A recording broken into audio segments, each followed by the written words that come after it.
राम राज्य में सतयुग में बाबा साहेब के संविधान से पहले मौत हमारी ही थी, लेकिन माता रमाई ने कहा मेरे बच्चों को छोड़ दो और मैं मौत के मुंह में जाने के लिए तैयार हूँ। और महज 35 साल की उम्र में वो इस दुनिया को अलविदा कह देती है। महिलाओं की वजह से ही इस देश में सामाजिक परिवर्तन हो सकता है, व्यवस्था परिवर्तन हो सकता है।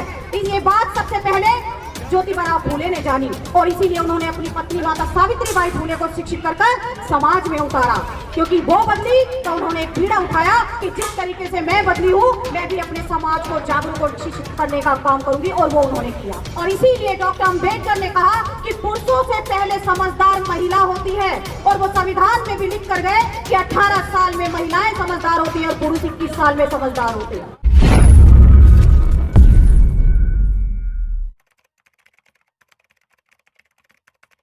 आपके रोने पर आते हैं, अपने वो होते हैं जो आपको रोने ही नहीं देते। और इतिहास गवाह है, बाबा साहेब डॉक्टर अम्बेडकर ने उस व्यवस्था को ध्वस्त कर दिया जिनकी वजह से हमारी आंखों में आंसू थे। हम सभी लोग माता रमाई के त्याग बलिदान को जानते हैं और यहाँ पर सभी जागरूक महिलाएं हैं।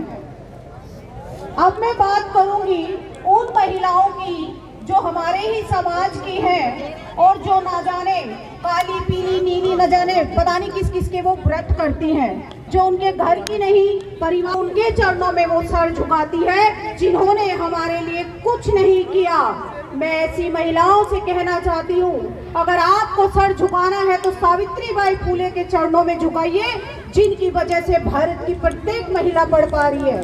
अगर आपको सर झुकाना है तो माता रमाई के चरणों में झुकाइए, जिन्होंने अपने बच्चे कुर्बान कर दिए हमारे लिए। लेकिन उनको तो हम लोग जानते नहीं, क्योंकि हम लोग भेड़ चाल चल रहे हैं, क्योंकि हम लकीर के फकीर बन रहे हैं। हमको लकीर का फकीर नहीं बनना है। डॉक्टर अम्बेडकर ने इस देश की महिलाओं के लिए सबसे ज्यादा काम किया। अगर महिलाएं जागरूक होकर अपने घर से बाहर नहीं निकलेगी तो हमारा मिशन, जो बाबा साहेब का मिशन है, वो बहुत पीछे चला जाएगा।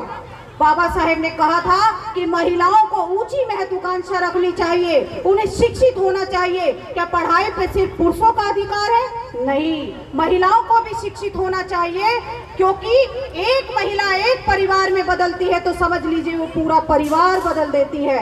एक महिला शिक्षित होती है तो वो अपने पूरे परिवार को शिक्षित कर देती है। तो आज हम महिलाओं को जागरूक होकर मिशन मूवमेंट को आगे बढ़ाना है।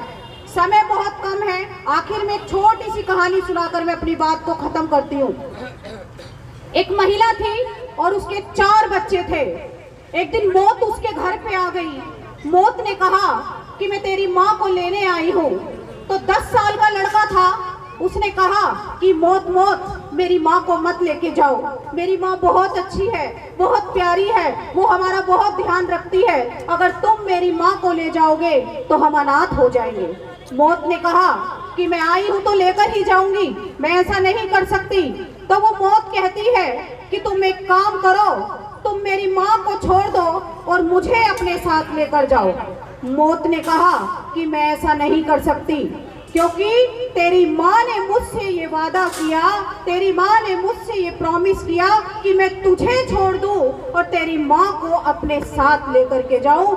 और उसी तरीके से राम राज्य में सतयुग में बाबा साहेब के संविधान से पहले मौत हमारी ही थी, लेकिन माता रमाई ने कहा मेरे बच्चों को छोड़ दो और मैं मौत के मुंह में जाने के लिए तैयार हूँ। और महज 35 साल की उम्र में वो इस दुनिया को अलविदा कह देती है।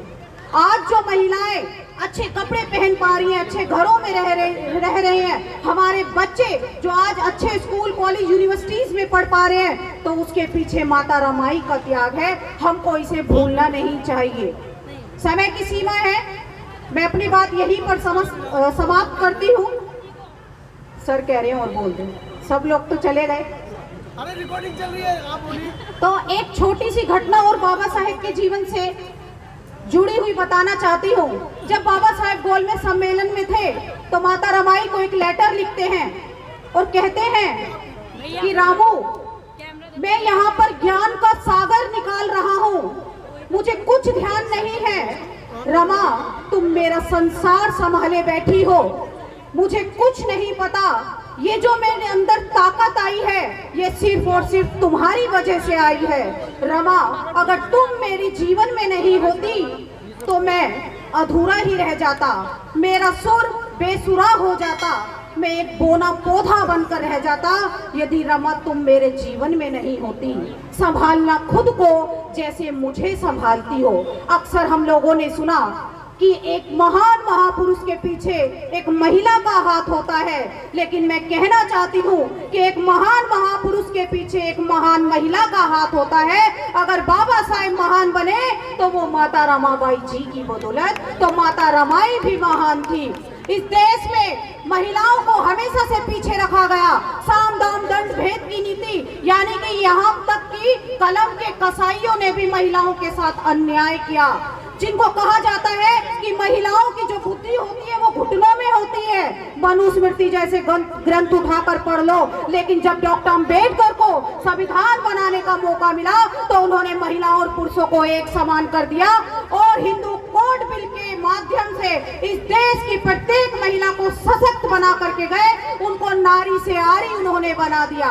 अब हम महिलाओं की जिम्मेदारी है कि डॉक्टर अम्बेडकर के कार्य को आगे बढ़ाना। लेकिन बड़ा दुख होता है कि महिलाएं अभी भी अपने घरों से बाहर नहीं निकल रही। महिलाओं की वजह से ही इस देश में सामाजिक परिवर्तन हो सकता है, व्यवस्था परिवर्तन हो सकता है।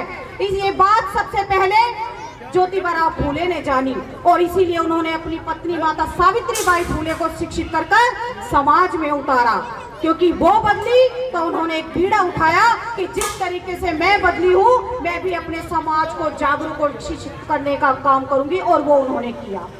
तो इस देश की महिलाएं में वो पावर है, वो ताकत है जो शायद पुरुषों के पास भी नहीं है। और इसीलिए डॉक्टर अम्बेडकर ने कहा कि पुरुषों से पहले समझदार महिला होती है, और वो संविधान में भी लिख कर गए कि 18 साल में महिलाएं समझदार होती है और पुरुष 21 साल में समझदार होते हैं। ये बाबा साहेब ने संविधान में लिखा, तो देख लीजिए महिलाओं की पावर कितनी है।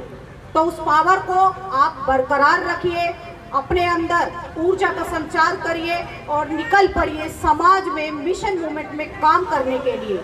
जय भीम, जय भारत, जय संविधान, जय रमाई। एक महिला पढ़ पा रही है। अगर आपको सर झुकाना है तो माता रमाई के चरणों में झुकाइए, जिन्होंने अपने बच्चे कुर्बान कर दिए हमारे लिए। लेकिन उनको तो हम लोग जानते नहीं, क्योंकि हम लोग भेड़ चाल चल रहे हैं, क्योंकि हम लकीर के फकीर बन रहे हैं। हमको लकीर का फकीर नहीं बनना है। डॉक्टर अम्बेडकर ने इस देश की महिलाओं के लिए सबसे ज्यादा काम किया। अगर महिलाएं जागरूक होकर अपने घर से बाहर नहीं निकलेगी तो हमारा मिशन, जो बाबा साहेब का मिशन है, वो बहुत पीछे चला जाएगा।